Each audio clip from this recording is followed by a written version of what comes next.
Last leg of the Triple Crown is tomorrow. It's the Belmonts. It's not your usual Belmont, though. It'll be raced at Saratoga because of improvements that they're making at Belmont, so the track's a little bit shorter. It's an 8-horse field. Both horses that won the previous 2 legs in the field. Journalism coming off the win at the Preakness in the 7-post there. Sovereignty, first race since winning the Derby in the 2-post. Let's get Tim Doyle in here. He's been betting the ponies since he learned how to count. Avery Johnson is actually there in Saratoga. Horse owner, Breeders' Cup ambassador. No 2 better guys to get this thing going for us.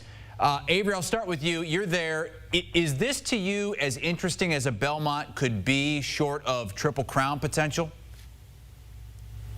Yes, absolutely, especially with journalism and sovereignty running in this race and Baeza. You know, you have journalism that obviously ran in the Derby, and then he won the Preakness. Sovereignty took off. He didn't run in the Preakness, so I believe he'll be a little bit more rested and ready because he's got more time to rest. But this is a short field, but I think it's going to be very interesting because of the rematch between these 2 horses that ran, 1-2 in the Kentucky Derby. Outstanding jockeys, trainers, so the storyline. And with it being here in Saratoga, Belmont's under construction. They're not going to be ready to go until 2027. And that's actually when the Breeders' Cup is going to be ran in at the Belmont. The track is going to be outstanding. It's going to be the most premier racetrack in all of the country. But for now, it's beautiful here up in Saratoga's. About 70 degrees outside and sunny, and yours truly will be at the races today and on Belmont Day on tomorrow. I know Tim is really jealous that he wasn't able to get up there for this, but Tim's going to be watching all the festivities and betting as well. Tim, why is journalism the slight favorite despite being run down by Sovereignty in the Derby? Well, it's how journalism won the Preakness, because at the top of the stretch, the horse looked like it had absolutely no chance. It was blocked in behind horses and ended up bumping in the stretch. And then the way it made up so much ground down the stretch was really a horse race of a lifetime. There's no other way to say it. I have my doubts, Avery and Chris, about journalism coming into this race. You got 3 really tough races, compact into 5 weeks. Couple that with the Santa Anita Derby. This horse has been on the trail. And now you go up to Saratoga, you get an outside post at a speed favoring track. Check out all those big time races. And the horse was kind of life and death in the Santa Anita Derby as well. He needed every ounce of energy to win that race. If he wins this race, now all of a sudden, Chris, we're talking about a super horse. We're talking about a horse potentially, if it goes to the Breeders' Cup Classic, of a generation, like a American Pharaoh, like a Cigar. So this is like a huge race for journalism in its career. I just have my doubts. I think the horse is tired. Yeah, it's a tough task, especially when you run basically, 3 times in a basically a 6-week period. But again, I agree with Tim. This horse had all sorts of trouble coming down the stretch in the Preakness. But the only difference is Sovereignty wasn't in that race. And he ran against, other horses. Sandman came on a little bit in that race. He didn't do as well in the Kentucky Derby. But I think the bumps in the Preakness, I think he's a little bit worn down. So he's going to have to overcome a lot against some horses that I believe are rested and ready. And Sovereignty is one of those horses, Tim. How could skipping the Preakness help him in this race tomorrow? Yeah, it's interesting. You got 3 races at really 3 different racetracks. And when I talk about different, I talk about the dimensions of it. And Sovereignty is a deep closer. Now, Saratoga sort of kind of reminds me of Gulfstream Park, where Sovereignty ran second in a prep race leading into the Kentucky Derby. And I think the horse was, and the connections were scared to go to the Preakness. shorter distance, tighter turns. Sovereignty's a big stretch runner. So you're looking at horses that have won the Derby and the Belmont. You know, Swale, legendary name. Thunder Gulch was trained by D. Wayne Lucas. So Riva Ridge was a couple with, same Secretariat connection. So you got some legendary horses there. But the challenge in my eyes, this horse winning, is when you're a deep closer. If you follow Saratoga horse racing, and I do, deep closers running at Saratoga traditionally don't do well. Even go back to Sierra Leone last year when the Breeders' Cup Classic. That horse was a deep closer, didn't find success winning the Belmont Stakes, but did hit the board. I will say this. Hitting the board is first, second, or third. I think Sovereignty's an absolute lock to hit the board. If I had the hammer, okay, the hammer would be out on place and show on this horse, especially show. You can't make a lot of money unless you bet a lot of money. This horse is definitely going to be running late. I just have my doubts it's going to be able to get up in time.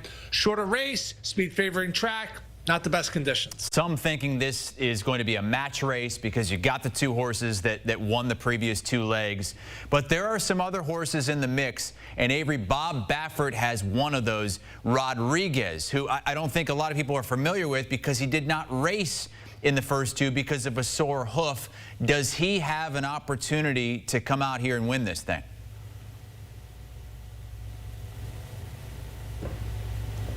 Avery? Great standing.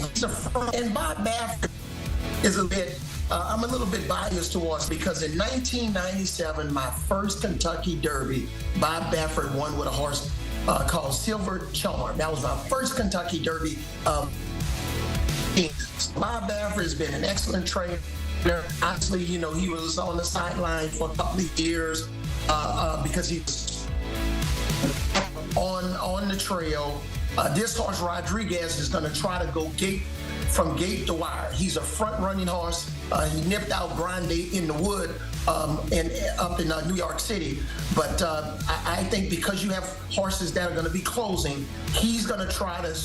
He'll be the first one in first place in the first turn, and I think he's a speed horse. So Bob's got him ready to go. So we'll see if he can upset Sovereignty and Journalism. Well, Tim, you have hit each of your first two picks in the Triple Crown. Who is your pick to win the final leg?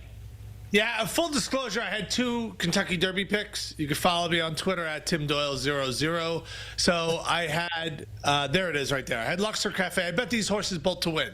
So I was able to get Sovereignty, and then if you follow me on Sportsline, I gave out Journalism. You didn't get great odds there, but I am looking to go 3 for 3. And the old Bobby Baffert, okay, is back in New York, and Rodriguez is breaking from post 3. Now, hear me out here. Sovereignty, closer, post 2, Hill Road, post 1, closer. So that means Rodriguez is going to clear easily. That's really important. Going into that first turn, Rodriguez is going to be on the lead, and this is a speed favoring track. So this was actually my pick to win the Kentucky Derby. Ends up scratching because when I watched this horse in the Wood Memorial, oh boy, like midway down the stretch, I saw this horse getting stronger, wanting more distance. So sometimes speed horses, they're like chugging to the finish line, like catch it. Like this horse looked like he was getting stronger later in the race. So I'm really excited about that. I just wonder, when I see a picture, Hassel, of Bob Baffert with the white hair, does he dye it extra white? Because I know a lot of guys with white hair, right? You get a little silver. I think he puts a little mayonnaise in there. I don't know what's going on, but he keeps it. It's almost like Will Ferrell in Eastbound and Down, how beautiful white it is. His horse is going to be in front. Speed has always been good at Saratoga. That's my pick, Rodriguez. I attended the Florida Derby back in late March, and Tappan Street won the Florida Derby, and Sovereignty was closing fast. I love Sovereignty. I went into the Derby. Sovereignty was one of the horses that I love. He won the Derby. This horse is rested. At the top of the stretch, Sovereignty and Journey, then Sovereignty is going to kick it in gear. He has a gear that none of these horses has in this race. And because he's been off, he's been training well. I got Sovereignty winning this race, beating Journalism by 2 lengths to win the first and the third leg of the Triple Crown. All right, those are your picks to win. Tim, do you have an exacta for us? Yeah, I mean, I get it. I think Sovereignty is going to be there, no doubt about it. I think the horse is a lock to hit the board. The running style, just a closer. But I like Rodriguez. You know, Baez is a horse we haven't mentioned. It's getting some love. Flavian Pratt's one of the best riders in the country. I think he could certainly be in the mix here. But I got Rodriguez over Sovereignty, and Hill Road's a horse that won the Peter Pan, which is like an undercard race. But the connections there. Irad Ortiz, the best rider in Saratoga in this generation. Chad Brown, the best trainer of this generation in Saratoga. And you got a horse that's going to be coming late. So give me Rodriguez over Sovereignty and Hill Road and then Exacta. Tim Doyle's going to be watching it. Avery Johnson is going to be there first person. Guys, thank you so much. Tim mentioned he gave out a winning pick on Sportsline ahead of the Preakness Stakes. Many more plays for the Belmonts at Sportsline right now. Go to sportsline.com/join. Use the promo code HORSES, and you get 7 days for free.